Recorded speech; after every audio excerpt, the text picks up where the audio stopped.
Hi പ്രിയമുള്ളവരെ, നമ്മുടെ നാടിന്റെ മാറ്റം നമ്മൾ നോക്കി നിൽക്കുമ്പോഴാണ് വളരെ പെട്ടെന്നുമായിരുന്നു. നമ്മൾ അനുഭവിച്ചറിയുകയാണ്. നമ്മുടെ കുട്ടിക്കാലവും നമ്മുടെ മക്കളുടെ കുട്ടിക്കാലവും എങ്ങനെയായിരുന്നു എന്ന് നമുക്ക് നന്നായിട്ടറിയാം. നമ്മൾ പരസ്പരം കളിച്ചും ചിരിച്ചും നമ്മുടെ വീട്ടുകാർ നമ്മൾ എവിടെ കളിക്കാൻ പോയാലും നമ്മുടെ ഉമ്മയും വാപ്പയും ഒക്കെ വളരെ നിർഭയരായിരുന്നു. തിരിച്ചെത്തുവോളം യാതൊരു വിധമായ ആധിയും അവർക്കുണ്ടായിരുന്നില്ല. എൻ്റെ കുട്ടി ആരുടെ കൂടെയാണ് കളിക്കുന്നത്, ആരുടെ വീട്ടിലാണ് പോയിരിക്കുന്നത്, കളിക്കുന്നവന്റെ നമ്മുടെ കൂടെ കളിക്കുന്ന കളിക്കൂട്ടുകാരുടെ തുണി പൊക്കി അവരുടെ ജാതിയും മതവും ഒന്നും നിർവചിക്കേണ്ടുന്ന ഒരു അവസ്ഥ അന്നുണ്ടായിരുന്നില്ല. നമ്മുടെ സുഹൃത്തുക്കൾ ആരാണ് എന്നുപോലും പലപ്പോഴും നമ്മുടെ മാതാപിതാക്കൾക്ക് അറിയ തന്നെയില്ല. നമ്മൾ പറഞ്ഞുള്ള അറിവ് മാത്രമേ ഉള്ളൂ. അപ്പോ നമ്മള് ജാതിയോ മതമോ ഒന്നുമല്ല, അവിടെ സ്നേഹബന്ധം, സൗഹൃദം പങ്കുവയ്ക്കപ്പെടുന്നു എന്നതിലപ്പുറം നമ്മുടെ വിഷമങ്ങൾ അവരുമായി പങ്കുവയ്ക്കുമ്പോൾ പകുതിയാകുകയും സന്തോഷം അവരോട് ഷെയർ ചെയ്യുമ്പോൾ ഇരട്ടിയാകുകയും ചെയ്യുന്ന ഒരു കാലഘട്ടം ഉണ്ടായിരുന്നു. അതിൽ നിന്നും നമ്മൾ ഒരുപാട് സഞ്ചരിച്ചു പോയി. ഞങ്ങളൊക്കെ മദ്രസയിൽ പോയിരുന്നപ്പോൾ ചെറിയൊരു തട്ടം, നമ്മുടെ കുറച്ച് വലിയൊരു കർച്ചീഫ് എത്രയുണ്ടാവും അത്ര, ഒരു തലയിൽ ഒരു തട്ടമിട്ട് 2 സ്ലൈഡും സൈഡിൽ ഇങ്ങനെ കുത്തിവെച്ച് ഒരു കുട്ടി പാവാടയും ഒരു ഉടുപ്പും ഒക്കെ ഇട്ടിട്ടായിരുന്നു പോകുക. ശരിക്കും അത് മാത്രമേ ഉണ്ടാകൂ നമുക്ക്. ഞങ്ങളൊക്കെ ഒരുപാട് ദാരിദ്ര്യത്തിൽ കഴിഞ്ഞവരാണ്. എൻ്റെ സിസ്റ്റേഴ്സൊക്കെ ഡ്രസ്സ് ഇല്ലാത്തതിന്റെ പേരിൽ കരഞ്ഞുകൊണ്ട് നിൽക്കും. സ്കൂളിലും മദ്രസയിലും ഒക്കെ പോകാൻ സമയത്ത് എനിക്കൊന്നും ഇടാനില്ല എന്ന് പറഞ്ഞു. എൻ്റെ സിസ്റ്റർ ഇടുന്ന ഒരു പെറ്റിക്കോട്ടും ഒരു പാവാടയും ഒക്കെ അതിനകത്ത് തയ്യലുകൾ മാത്രമേ ഉണ്ടാകൂ. അന്ന് ഇതുപോലെ മെഷീൻ സുലഭമായിട്ടൊന്നും ഇല്ലല്ലോ, കൈത്തയ്യലാണ്, ഉമ്മ തച്ചു കൊടുക്കും. അപ്പോൾ 1000 തയ്യലുമായി രാവിലെ ഉണ്ടാവും, പാവാട പിഴിയുന്നുണ്ടാവും. അങ്ങനെ ആ നനഞ്ഞ പാവാട കൊടഞ്ഞ് അങ്ങനെ തന്നെ ഇട്ടുകൊണ്ട് പോകും. അന്ന് പിന്നെ യൂണിഫോം ഒന്നും അത്ര വലിയ സുലഭമായിട്ടില്ല. ആ ഒരു പുള്ളിപ്പാവാടയും ഇട്ട് കുറെ കഴിയുമ്പോഴേക്ക് അത് വീണ്ടും തിരിച്ചിട്ട് തയ്ക്കും. അങ്ങനെ ഒരുപാട് ബുദ്ധിമുട്ടുകളിലും പ്രാരാബ്ദങ്ങളിലും ദാരിദ്ര്യങ്ങളിലും ഒക്കെ വളരെ സന്തോഷത്തോടുകൂടി കളിച്ചു നടന്ന ഒരു ബാല്യവും ശൈശവവും കൗമാരവും ഒക്കെ ഉണ്ടായിരുന്നു അന്ന്. ഇന്ന് ചിത്രമേറെ മാറിപ്പോയി. ഇന്ന് അങ്ങനെ ഒരു തട്ടമിട്ട് കുട്ടിപ്പാവാടയും ഒക്കെയായി വലിയൊരു ഗ്യാങ് ആയിട്ട് മദ്രസയിലും സ്കൂളിലും ഒക്കെ പോയിരുന്ന ചിത്രങ്ങൾ മാറി മറിഞ്ഞു. ഇന്ന് കൊച്ചുമക്കൾ പോലും, എന്തിനേറെ 6 വയസ്സ് 7 വയസ്സുള്ള കുഞ്ഞുങ്ങള് ആകെ മൂടുന്ന ഒരു കറുത്ത ചാക്കിനകത്ത് ഇറങ്ങി നിന്ന് പേടിപ്പിക്കുന്ന രൂപത്തിലാണ് മദ്രസകളിലേക്ക് പോകുന്നത്. ഈ കുഞ്ഞുങ്ങളുടെ ഏത് ശരീരഭാഗം കാണുമ്പോഴാണ് ഉസ്താദിനൊന്ന് കയറി പിടിക്കണമെന്നും തടവണമെന്നും തോന്നുന്നത് എന്ന് എത്ര ചിന്തിച്ചിട്ടും പുരോഗമന മലയാളികൾക്ക് അത് മനസ്സിലാകില്ല എന്നാണ് ഞാൻ മനസ്സിലാക്കുന്നത്. കാരണം ഒരു കുഞ്ഞിനെ കാണുമ്പോൾ അതേത് പ്രായത്തിലും ഏത് കാലഘട്ടത്തിലും കുഞ്ഞു തന്നെയാണ്. 6 വയസ്സുള്ള കുഞ്ഞ്, 7 വയസ്സുള്ള കുഞ്ഞ്, 8 വയസ്സുള്ള കുഞ്ഞ് ഒരിക്കലും ലൈംഗിക പക്വതയോ അതല്ലെങ്കിൽ വിവാഹത്തിനുള്ള പാകമായെന്നോ ലോകത്തൊരാളും പറയുമെന്ന് എനിക്ക് തോന്നുന്നില്ല ഒരു കാലഘട്ടത്തിലും. കാരണം കുഞ്ഞുങ്ങൾ കളിച്ചു നടക്കേണ്ടവരാണ്. ജീവിതത്തിന്റെ പ്രാരാബ്ദങ്ങളൊന്നും എടുത്ത് തലയിൽ വെച്ചിട്ട് അങ്ങനെയൊന്നുമുള്ള പക്വത അവർക്കില്ല അതിനെയൊന്നും പ്രതിരോധിക്കാനുള്ള. ശരിക്ക് ഇന്ന് കാലമേറെ മാറിപ്പോയി.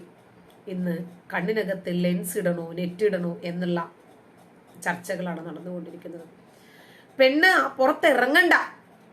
എന്നാൽ നമ്മുടെ നാടിന്റെ എല്ലാ തരത്തിലുള്ള സ്വാതന്ത്ര്യവും അനുഭവിക്കുകയും നമ്മുടെ നാടിന്റെ ജനാധിപത്യ മാധുര്യം, അതിന്റെ മനോഹാരിത ആവോളം ലഭിക്കുകയും അത് അനുഭവിക്കുകയും ചെയ്യുന്ന ചില ആൾക്കാർ ഞങ്ങൾക്കത് വേണ്ട, നിങ്ങൾ ഈ തുറന്നുവിടുന്ന ഈ സ്വാതന്ത്ര്യം ഞങ്ങൾക്ക് വേണ്ട, ഇഷ്ടമുള്ള ഭക്ഷണം കഴിക്കാനും കൂടുതൽ പഠിക്കാനും ജോലി നേടാനും അവനവന്റെ സ്വത്വം ഉൾക്കൊള്ളുന്ന രൂപത്തിൽ വ്യക്തിത്വം ഡെവലപ്പ് ചെയ്യുന്ന രൂപത്തിൽ അഭിപ്രായ സ്വാതന്ത്ര്യത്തോടുകൂടി ജീവിക്കുന്ന ഒരു പൗരയായി ഒരു വ്യക്തിയായി ഞങ്ങൾക്ക് ജീവിക്കണ്ട. ഞങ്ങൾക്ക് ആരെങ്കിലും ഒക്കെ ഞങ്ങളെ ഇങ്ങനെ ഒരു വടിയും കൊണ്ട് പിന്നാലെ നടന്ന് നിയന്ത്രിച്ചിട്ടില്ലെങ്കിൽ ഞങ്ങൾ വഴിതെറ്റിപ്പോകും. അതുകൊണ്ട് മര്യാദയ്ക്ക് നിങ്ങൾ ഞങ്ങളെ നിയന്ത്രിച്ചോളൂ എന്ന് പറയുന്ന സ്ത്രീരത്നങ്ങളുടെ നാടായി നമ്മുടെ നാട് മാറിക്കഴിഞ്ഞു. മാറുമറയ്ക്കാൻ സ്വാതന്ത്ര്യമില്ലാത്ത ഒരു കാലഘട്ടത്തിൽ നിന്നും ഇന്ന് ഒരു കറുത്ത ചാക്കിനകത്ത് ഇറങ്ങി നിൽക്കുന്ന ഒരു രൂപത്തിലേക്ക് നമ്മുടെ നാട് മാറുമറയ്ക്കരുത് എന്നല്ല ഞാൻ പറഞ്ഞതിന്റെ അർത്ഥം. അപ്പൊ നമ്മുടെ നാട് ആ രൂപത്തിലാണ് പോയിക്കൊണ്ടിരിക്കുന്നത്. അതായത് 6-ാം നൂറ്റാണ്ടിന്റെ തൊഴുത്തിലേക്കാണ് ഇന്നത്തെ ആധുനിക ജനതയെ നമ്മുടെ സമൂഹം കൊണ്ടുചെന്ന് കെട്ടാൻ ശ്രമിക്കുന്നത്. നമ്മുടെ നാട് താലിബാൻ ആകുകയാണോ എന്നൊന്ന് ആലോചിക്കേണ്ടിയിരിക്കുന്നു. അതോ താലിബാൻ കുറച്ചുകൂടി ലിബറലായി ചിന്തിക്കുന്നവരാണോ എന്ന് ചില സമയത്ത് നമുക്ക് തോന്നിപ്പോകും. നമ്മുടെ നാട്ടിലെ ഇത്തരം സ്വാതന്ത്ര്യങ്ങളൊക്കെ കാണുമ്പോൾ കണ്ണും കെട്ടി മൂക്കും കെട്ടി കയ്യും കെട്ടി ഗ്ലൗസും ഇട്ട് പഞ്ചപുച്ഛമടക്കി നടക്കുന്നത് കാണുമ്പോൾ ആർക്ക് വോട്ടിടണമെന്ന് പോലും ഭർത്താവാണ് തീരുമാനിക്കുന്നത്. ഭാര്യ വെറും ഒരു കൃഷിയിടം മാത്രമായി ജീവിക്കുന്നത് കാണുമ്പോൾ തോന്നിപ്പോകും താലിബാൻ എത്രയോ മെച്ചമാണല്ലേ. അപ്പോൾ താലിബാന്റെ മഹത്വം കാണിക്കുന്ന രൂപത്തിൽ ഒരു വീഡിയോ ആണ് ഇന്ന് എനിക്ക് നിങ്ങളോട് കാണിക്കാനുള്ളത്. നമുക്കത് കാണണം, ചിന്തിക്കണം. ഓക്കെ. ഞാൻ താഹിറ, ശരിയത്ത് 3-ാം വർഷം പഠിക്കുന്നു. മതഭൗതിക വിദ്യാഭ്യാസത്തിലുപരി കൈത്തൊഴിൽ എന്ന നിലയിൽ ടൈലറിങ്ങും ഇവിടെ പഠിച്ചു പോരുന്നുണ്ട്. ചുരിദാറുകള്, കുട്ടികൾക്കുള്ള ഉടുപ്പുകള്, മറ്റു മാക്സി എന്നിവ എല്ലാം ഇവിടെ നിന്ന് അടിക്കാൻ പഠിപ്പിക്കാറുണ്ട്. അൽഹംദുലില്ലാ, പഠനകാലത്തോടു കൂടി ഈ ടൈലറിങ്ങും പഠിക്കുക എന്നത് എനിക്ക് ഇന്ന് വലിയൊരു അനുഗ്രഹമായി ഞാൻ കാണുന്നു. ഈ പരസ്യത്തിന് പിന്നിൽ മറ്റൊരു സന്ദേശം കൂടിയുണ്ട്. അതായത് പ്രവാചകൻ പറഞ്ഞത്രേ, ലാ തുഅല്ലിമൂഹുന്നൽ കിതാബത, സ്ത്രീകളെ നിങ്ങൾ എഴുത്ത് പഠിപ്പിക്കണ്ട. വലാ തുസ്കിനൂഹുന്നൽ ഖുസൂറ, അമ്പലചുംബികളായ കൊട്ടാര സൗധങ്ങളിൽ അവരെ താമസിപ്പിക്കണ്ട, വാർക്ക വീടുകളിൽ താമസിപ്പിക്കണ്ട. മുകളിൽ കയറി അപ്പുറത്തെ വീട്ടിൽ അവൻ കാണുമെന്ന്, പറിച്ചുകൊണ്ട് പോകുമെന്ന്. വഅല്ലിമൂഹുന്നൽ ഖയാത്വത, അവരെ നിങ്ങൾ തുന്നൽ പഠിപ്പിക്കൂ. പ്രവാചകൻ അന്ന് എന്താണോ പറഞ്ഞത് ആ വാക്കിൽ, ആ വരിയിൽ കടിച്ചു തൂങ്ങി മരിച്ചു വീഴുന്ന ആൾക്കാർ ഈ ആധുനിക സമൂഹത്തിന് ആ അപരിഷ്കൃത ഗോത്ര നിയമം കൊണ്ടുവരികയാണ് ചെയ്യുന്നത്. അപ്പോൾ ഇത് ഈ സ്ഥാപനത്തിന്റെ ഒരു പരസ്യം കൂടിയാണ്. ഈ സ്ഥാപനം എത്രമാത്രം പ്രവാചകന്റെ ചര്യകളെ അനുധാവനം ചെയ്തിട്ടാണ് പോകുന്നത്. കാരണം തുന്നൽ പഠിപ്പിക്കാൻ പ്രവാചകൻ പറഞ്ഞു പഠിപ്പിക്കണം. കുത്തിയിരുന്ന് മലമൂത്ര വിസർജനം ചെയ്യാൻ പ്രവാചകൻ പറഞ്ഞു യൂറോപ്യൻ ടോയ്ലറ്റ് നമുക്ക് വേണ്ട. അരയ്ക്കാൻ പറഞ്ഞു, അരച്ചോ. അങ്ങനെ പ്രവാചകൻ എന്താണോ പറഞ്ഞത് അതുപോലെ. ഓക്കെ.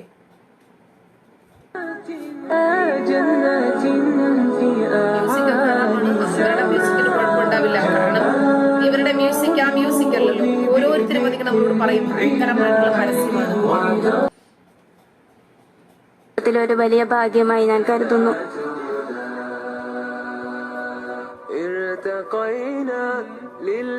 ನಾನು ಆಯುಷಾ ಫಜೀಲ, ನಾನು BSc ಮ್ಯಾಥ್ಸ್, ಇದು ನನ್ನ ಫಸ್ಟ್ ಇಯರ್. ಕೂಡ പെൺമക്കൾക്കും പിന്നെ ഹയർ സ്റ്റഡീസ് ഒട്ടിಗೆ ആ സ്ഥാപനത്തിലെ കുട്ടികളെ കാണിക്കുന്നുണ്ട്. ആ കുട്ടികളുടെ ആകെയുള്ള വേഷവിധാനങ്ങൾ എന്താണെന്നോ, എങ്ങും തട്ടിമറിഞ്ഞ് വീഴാതിരുന്നാ മതിയായിരുന്നു.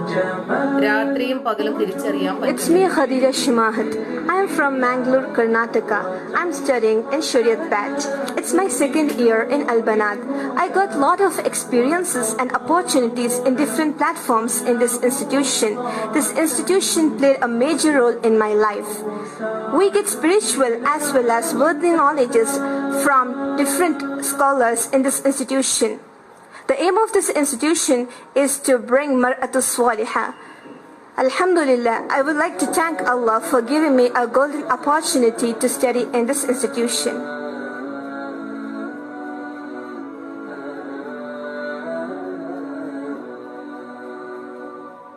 मैं शबाना बानो कुंदापुर कर्नाटका से आई हूँ।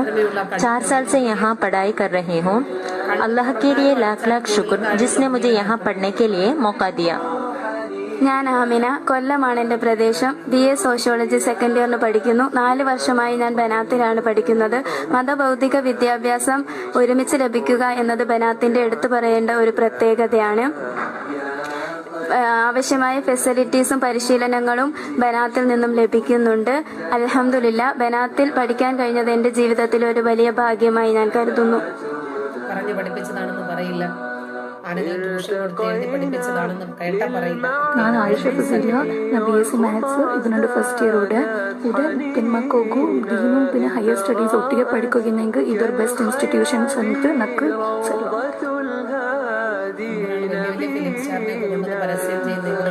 I am Sumaya, studying in +2 Commerce from Mangalore, Karnataka.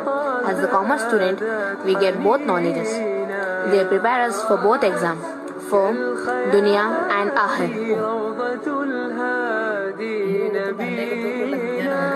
ನಾನು ಅಸ್ಮಾ ಎನ್ ಐ, ಊರು ಕಡಬ, ಕರ್ನಾಟಕ. ಈ ಸ್ಥಾಪನೆಯಲ್ಲಿ ನಾನು ಶರೀಯತ್ ಬ್ಯಾಚ್ನಲ್ಲಿ ಕಲಿಯುತ್ತಿದ್ದೇನೆ. ಇದು ನನ್ನ 5ನೇ ವರ್ಷ.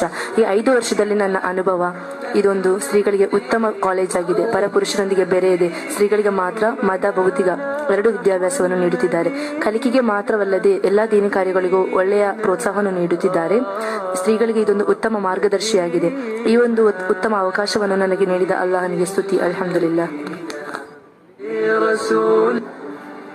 Complete their course studies along with the spiritual knowledge, and they learn how to lead a life, and they learn the moral values from this institution.